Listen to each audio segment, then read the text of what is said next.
Welcome back to the GSMC College Football Podcast, presented to you by the GSMC Podcast Network. Going to finish off our show today by talking and continuing on my ACC rankings for those programs in that conference. So, at 11, I think it's got to be the Florida State Seminoles. Florida State, they're going to rebound this year, right? I highly doubt that they go 2-10 again this season. But what kind of is the reasonable expectation for them this year? Because frankly, I have no clue. I'm not sure what this team's going to look like. There's a lack of answers on offense. There's kind of a questionable amount of proven depth. A lot of young guys here. This is a team that's capable of kind of rallying towards jumping back up in competition in terms of competing in the ACC.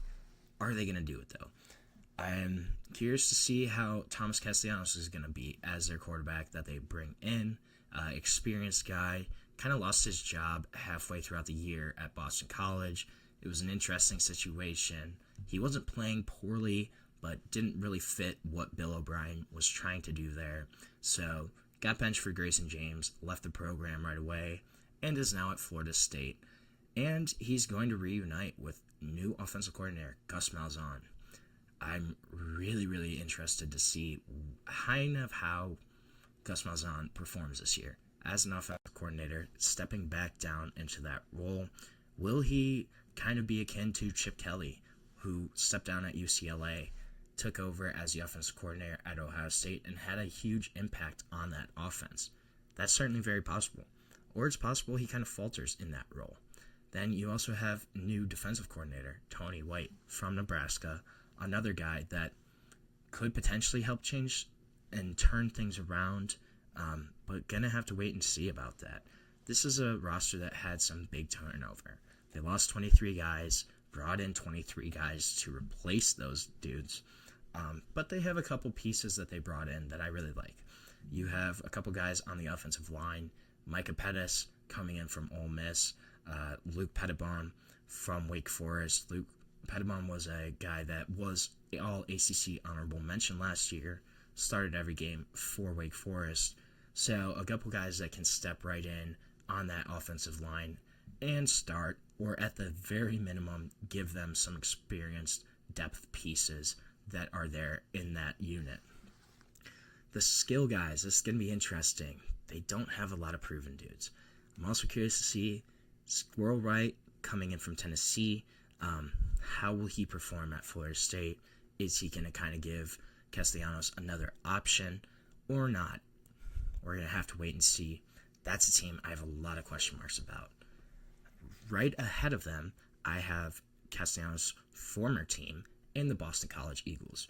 So Bill O'Brien taking over that job after he had actually agreed to become the Ohio State offensive coordinator, was then hired by Boston College when that job came open. Guy that has Boston roots, was with the Patriots for a long time, so knows the region really well. And he wasn't hired until early February last year, so really got a late start on off-season stuff, on recruiting, on getting his team, his system in. But it's going to be interesting to see kind of what happens here. If they are bowl eligible, if they are able to win at least another 6 games, the defense is going to have to be reworked. Last year they finished 5th in the league in terms of scoring defense. They're also going to have to find a way to replace star defensive lineman Donovan Eziraku, a guy that was a second-round pick in the NFL draft. Quarterback, too, is going to be interesting here.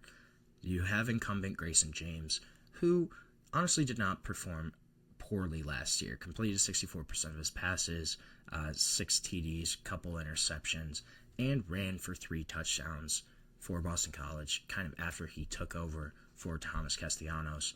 But you also bring in Alabama transfer Dylan Lonergan, who has a high pedigree as a recruit, could potentially push Grayson James for starting reps.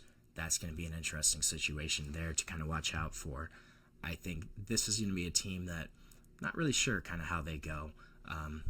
But I think at the minimum, Bill O'Brien getting a full offseason in this year is going to really help him in terms of getting the scheme down, helping his players kind of transition to that. I think it will be a big help for Boston College, and they're going to be interesting to watch. Then I have Pitt ranked ahead of them at 9. Pitt is one of the biggest wild cards right now in the ACC.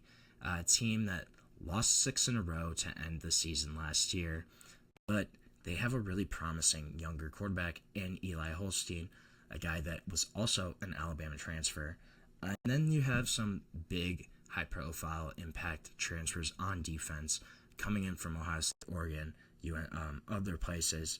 Jaden Bonsu coming in from Ohio State, Jaden Moore coming in from Oregon, Zion Ferguson coming in from North Carolina are all guys that could really be potential difference makers for Pitt this year.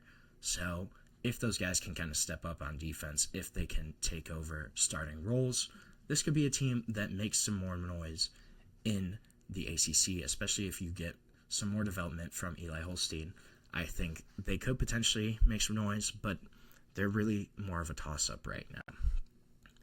Then at 8, North Carolina. I think it's got to be North Carolina. I didn't really know where to put them, honestly.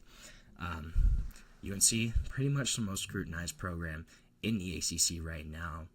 With the hiring of Bill Belichick, nobody really knows what they're going to look like. I think they're a lot more talented than last year's 6-win team kind of showed.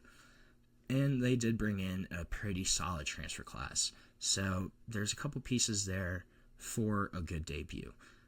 Bringing in Gio Lopez at quarterback was huge for North Carolina. Guy that performed really well for South Alabama in the Sun Belt. A guy that's an impressive quarterback, a younger transfer quarterback that can start multiple seasons for North Carolina and will take over there as the unquestioned starter. Should help kind of stabilize that position and the offense overall. But they do have a pretty manageable schedule too. So you get Clemson and Duke at home this year. Then you avoid Miami, SMU, Georgia Tech, and Louisville.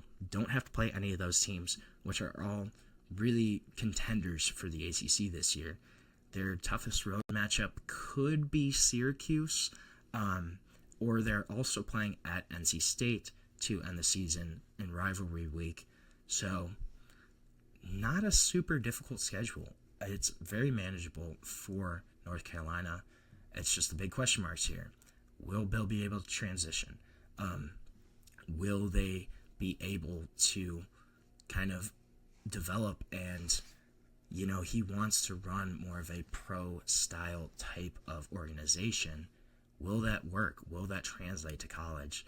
We're not sure yet. We don't really know. We haven't really seen that kind of thing happen in college football yet.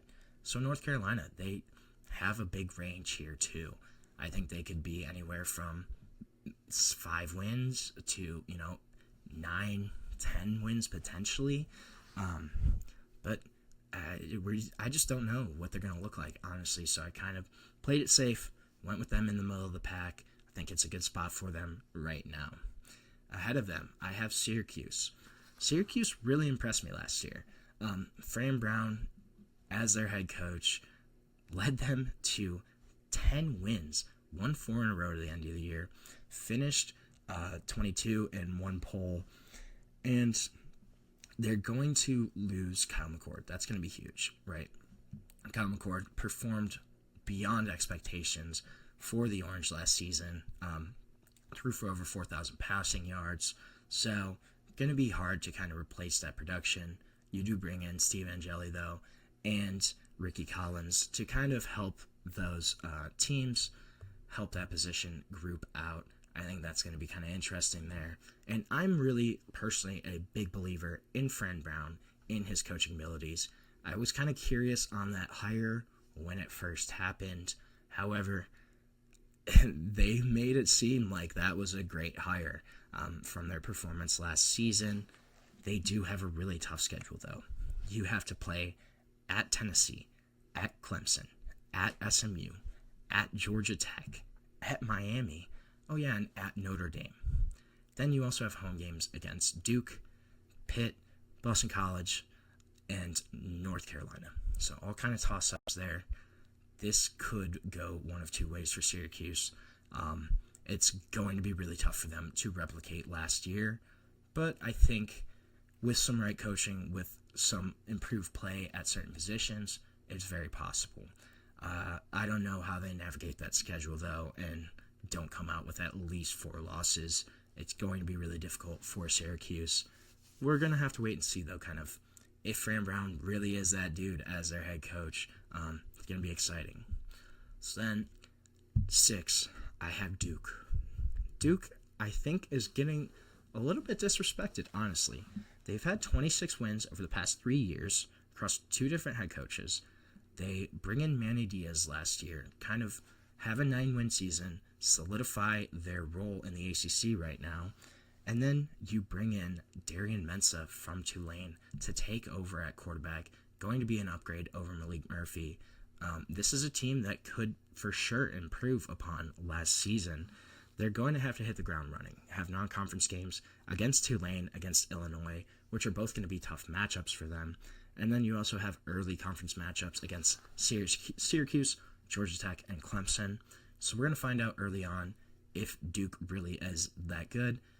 But I think they've been disrespected the past few years. This is a program that has been solid recently, and I think they will continue to be this upcoming season. So with that, we are going to end our show for today. Thank you so much for tuning in to the GSMC College Football Podcast, presented to you by the GSMC Podcast Network. If you want, you can like, subscribe, follow the channel, and you can also go to Facebook, Instagram, TikTok, and Twitter for even more sports content, more sports updates that you love. Thank you so much, and have a great day.